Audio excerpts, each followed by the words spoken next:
Right to food and struggle with public distribution system. Last time एक article किया था हमने बहुत ज्यादा, वाटर क्राइसिस हो रखे थे, मेंस के अंदर वो क्वेश्चन आ गया, और केस स्टडीज इतनी प्यारी प्यारी करी थी, पता नहीं किसी ने लिखी, मतलब यूट्यूब पे भी जाता है, किसी ने यूज करी थी कि नहीं।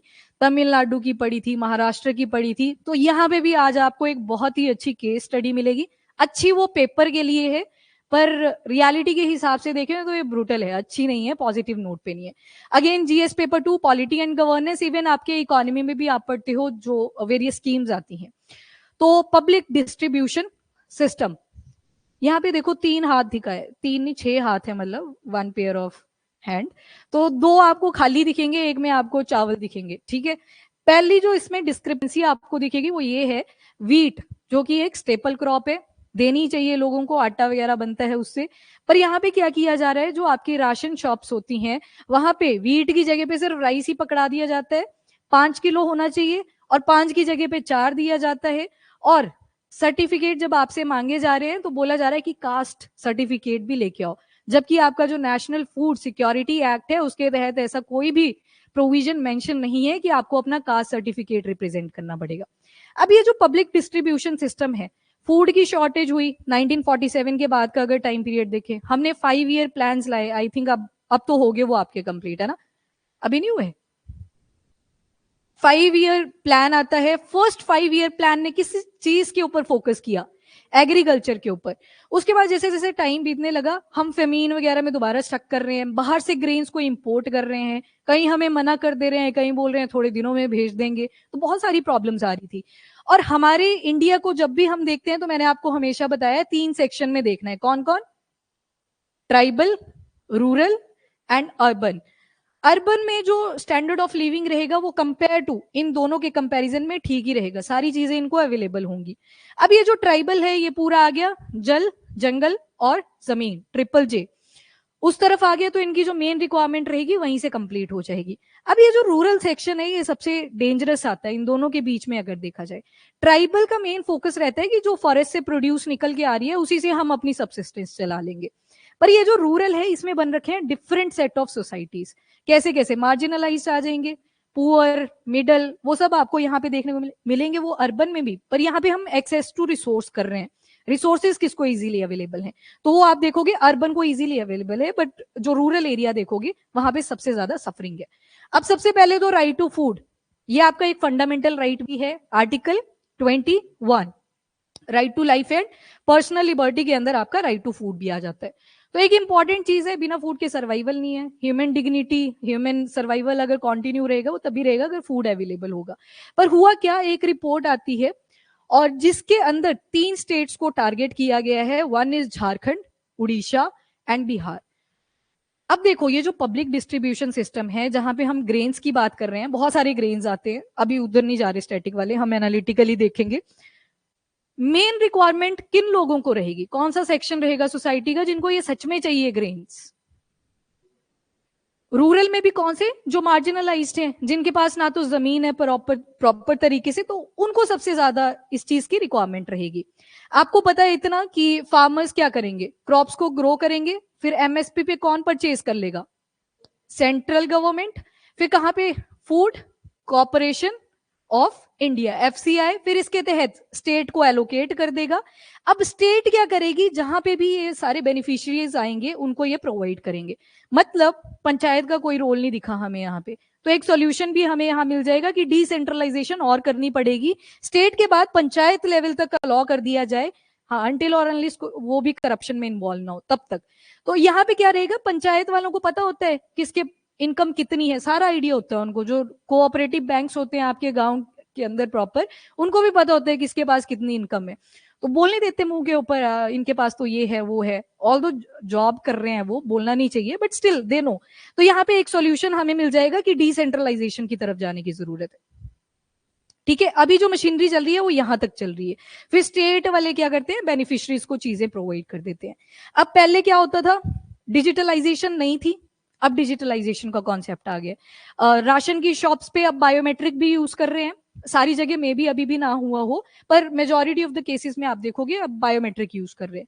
अब जब फॉर्म फिलिंग होती है वो भी डिजिटलाइज हो चुकी है, पर अगेन मार्जिनलाइज सोसाइटी है, कितना ही एक्सेस होगा इन चीजों की तरफ, और ऊपर से अजीब अजीब से सर्टिफिकेट मांग लिए जाते हैं। उसके साथ जब ये पब्लिक डिस्ट्रीब्यूशन सिस्टम से इनको फूड ग्रेन्स प्रोवाइड करे जाते हैं तो हाई फीस भी अप्लाई करी जाती है। ठीक है, बोल दिया जाता है कि आपका काम बहुत जल्दी करवा दूंगा, हो सकता है इसको 1 साल लगे, पर मैं आपका काम महीने में निपटा दूंगा, आप 3,000 रुपए यहाँ पे डिपॉजिट कर दो। अब 3,000 में भी कईयों को कम लगे, पर उनके हिसाब से तो वो बहुत बड़ा अमाउंट है, उनकी आमदनी उतनी हो सकती है, राइट।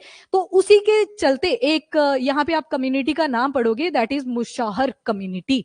ये है आपके बिहार वाले एरिया की, हाँ बिहार की मुशाहर कम्युनिटी। अब ये पहली बार न्यूज आर्टिकल में नहीं बने, जब कोविड-19 आता है 2020 के अंदर, तब भी इनके ऊपर आर्टिकल आए थे। उस टाइम हमारा प्रेपरेटरी फेज चल रहा था, तो इसी वजह से याद रह जाती है ये मुशाहर कम्युनिटी। मुशाहर कम्युनिटी बिहार की है। अब इन्होंने बताया है कि हम क्या क्या प्रॉब्लम्स फेस कर रहे हैं फूड ग्रेन को एक्सेस करने में, जो पीडीएस के थ्रू आते हैं। अब इनकी प्रॉब्लम्स देख लेते हैं, पर उससे पहले बायोमेट्रिक वेरिफिकेशन का सिस्टम आ चुका है, तो इसके क्या क्या इम्पैक्ट्स पड़े। अब पहले क्या होता था, एक सर्टिफिकेट टाइप का आता था कुछ, उसमें फैमिली मेंबर्स के नाम लिखे होते थे, हाँ राशन कार्ड जो होता था।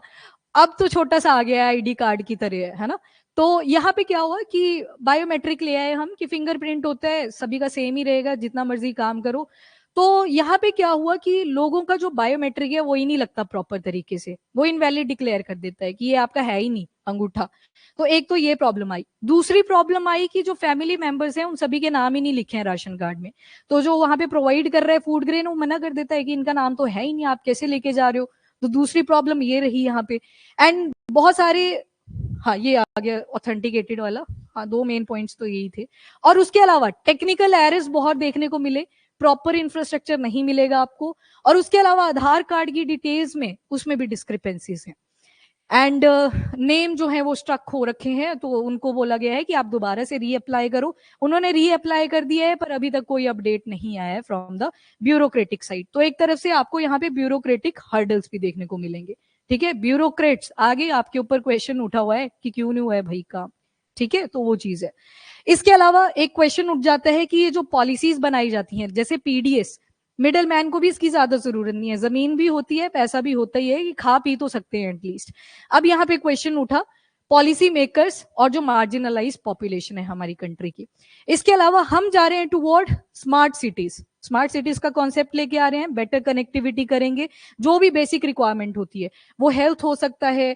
अभी अगर एआई वगैरह को थोड़ा साइड कर दें तो बेसिक नीड्स में क्या क्या आ जाएगा, हेल्थ आ जाएगा, एजुकेशन आ जाएगी, फूड अवेलेबिलिटी आ जाएगी। अब हाँ पब्लिक सेफ्टी आ जाएगी, जैसे गैस लीकेज जब होती है तो उससे एक स्मेल आती है ना अजीब सी, किस केमिकल की वजह से होती है वो। ये पंजाब वालों के लिए इंपॉर्टेंट है, यहाँ पे गैस का कॉन्सेप्ट था, मैंने सोचा ऐड कर देती हूँ। बताओ, ये लिखी है मिथाइल मरकैप्टन। ठीक है, या मरकैप्टन भी हो सकता है या मिथाइल मरकैप्टन भी लिखा हो सकता है। और उसके अलावा एलपीजी के अगर मेन कंपोनेंट्स देखोगे तो 95% प्रोपेन एंड ब्यूटेन इसमें आपको मिल जाएगा, बाकी और कंपोनेंट्स भी हो सकते हैं। तो अब यहाँ पे कंपैरिजन किया, ये तो राइटर की अपने विचार हैं कि हम स्मार्ट सिटीज की तरफ जहां प्रोसीड कर रहे हैं वहां पे आपको इतनी सारी डिस्क्रिपेंसीज, हमारे एक मेन सेक्टर जो झारखंड उड़ीसा आपकी बिहार वाली बेल्ट है वहां पे इतनी डिस्क्रिपेंसीज भी देखने को मिल रही हैं।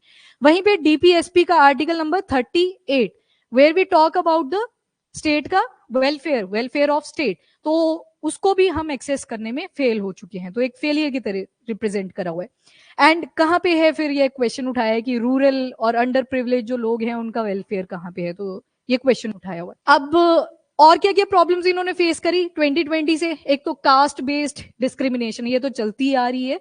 उसके अलावा पीडीएस से इनको जो फूड ग्रेन मिलने चाहिए थे वो नहीं दिए गए on the basis of their caste, और एक्टिव राशन कार्ड इनके पास अवेलेबल नहीं है।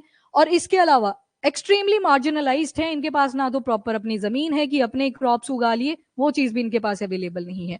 और सोशियो पॉलिटिक्स के जो सर्कल होता है कास्ट का, उसमें ये कहीं ना कहीं विशियस साइकिल में फंसे पड़े हैं। और क्या क्या प्रॉब्लम्स हैं, तो करप्शन ये तो रहेगा ही, और जब डिसेंट्रलाइज करेंगे तो मे बी इंक्रीज भी कर सकता है, थोड़ा सा इंटेंशन पे भी डिपेंड करता है जो पर्सन वहां पे प्रधान है, जो भी किसी रैंक पे है।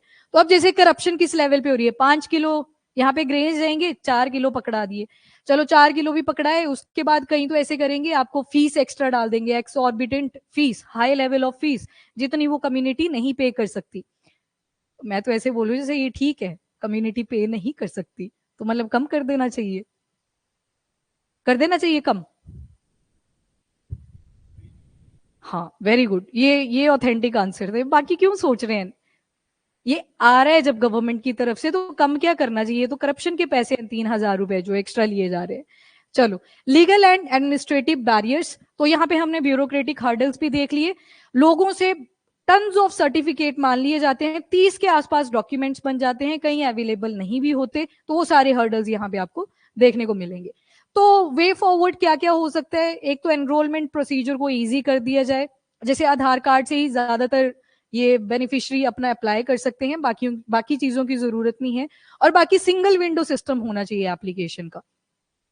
Empowering communities through local governance, जैसे हमने बात करी डिसेंट्रलाइजेशन की, तो थोड़ा एक्सेस पंचायत को दे देना चाहिए, बिकॉज दे नो कि कौन सा सेक्शन किस लेवल पे है, और उसके अलावा एलिजिबल बेनिफिशरीज कौन से हैं तो वो बेटर बता सकते हैं आपको।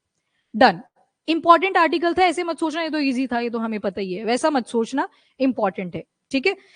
अब जब भी ये पीडीएस वगैरह के क्वेश्चन आ गए, आपके ग्राउंड वाटर के बारे में बात हो रही है, तो यहाँ पे आपको केस स्टडीज लिखनी ही पड़ती हैं, बिना केस स्टडी के कोई मार्क्स नहीं आपको दिए जाएंगे, ये तो सारे लिख के आ जाएंगे हाँ हमने एग्रीकल्चर रिलेटेड प्रॉब्लम फेस करी, पर अगर आप प्रॉपर गवर्नमेंट का जो सर्वे हुआ उसकी केस स्टडी को ऐड कर रहे हो, नंबर तभी मिलने हैं आपको, ठीक है। तो इसको याद रखना, मशहर कम्युनिटी, या जहां पे आप अपने प्रीलिम्स वाले नोट्स बना रहे हो अगर, या प्रिंट्स लेते हो, जो भी आपकी मर्जी है, वहां पे नोट कर लेना मशहर कम्युनिटी, ये पीडीएस से एसोसिएटेड केस स्टडी थी। बताया भी था वैसे मैंने आपको कि एक डायरी लगा लो, केस स्टडीज को शॉर्टकट में लिखा करो, 3 लाइंस में खत्म, ठीक है। 3 लाइंस में लिखने का ये फायदा होगा, अगर आपको और केस स्टडीज आती हैं तो वो भी आप मेंशन कर सकते हो, जितनी ज्यादा डाइवर्सिटी उतने ज्यादा नंबर। चलिए जी, फर्स्ट क्वेश्चन करो इसको सॉल्व, ऑनलाइन आप लिखो फटाफट से। तो इसका आंसर था ऑप्शन बी, लेड है इसका आंसर, ठीक है। मर्क्यूरी से कौन सी होती है, मिन माता, जो पूछ ली जाती है। आर्सेनिक से कौन सी होती है, ब्लैक फुट डिजीज, ठीक है, इसको एज इट इज याद कर लो, black foot disease, black foot disease. Lead से आपकी आ जाएगी प्लम्बिज्म, बताया था मैंने ये लास्ट टाइम जब हमने करा था वो चिप वाला यूनिवर्सल, सॉरी चार्जर्स वाला, यूनिवर्सल चार्जर्स, उस दिन हमने लेड पॉइजनिंग की बात करी थी। तो 10 माइक्रोग्राम पर डेसीलीटर एडल्ट्स के लिए रहता है इसका लेवल, अगर ब्लड के अंदर इतनी हो जाती है, और चिल्ड्रन के लिए फेटल रहता है अगर 5 माइक्रोग्राम पर डेसीलीटर भी हो जाता है। बाकी प्लम्बिज्म में क्या होता है, हाँ ग्रेइश कलर की वो लाइनिंग्स आ जाती हैं, ठीक है, प्लम्बिज्म तो लेड से थी। और कैडमियम से कौन सी होती है, आउच आउच, या इतई, इतई भी बोलते हैं इसको जापानीज लैंग्वेज में, इतई इतई, ये याद कर लेना, स्पेसिफिकली जो पंजाब का एग्जाम देंगे वहां पे पूछी जाती है डिजीज, तो ध्यान रखना इसको। मिन माता, मिन माता, हाँ जी, आराम से पहले सॉल्व कर लो। कितने बोलते हैं option A, B, C, D, yes, इसका आंसर है option D, Maharashtra Warli painting. वो ऐसे ड्रॉ करते हैं प्रॉपर, जैसे हम समझाते हुए करते हैं ना, ये लाइन स्टिक ड्राइंग्स भी बोलते हैं इनको, स्टिक पेंटिंग भी बोलते हैं, रेड व्हाइट कलर को यूज करते हैं, ट्राइब का नाम भी है वॉरली, तो वॉरली पेंटिंग। ओके, तो इसी के बेसिस पे एक और क्वेश्चन पूछ लिया जाए आपसे, कितने क्लासिकल डांसेस हैं हमारे टोटल, 8 और 9? बबीता बताएगी 8 किस हिसाब से हैं, मिनिस्ट्री ऑफ कल्चर के हिसाब से या साहित्य नाटक अकेडमी के हिसाब से? हाँ, साहित्य नाटक अकेडमी के हिसाब से 8 है, और मिनिस्ट्री ऑफ कल्चर के हिसाब से 9 है। कौन सा एडिशनल डांस है जो मिनिस्ट्री ऑफ कल्चर ने इंक्लूड कर रखा है, छाऊ डांस, ठीक है, छाऊ डांस।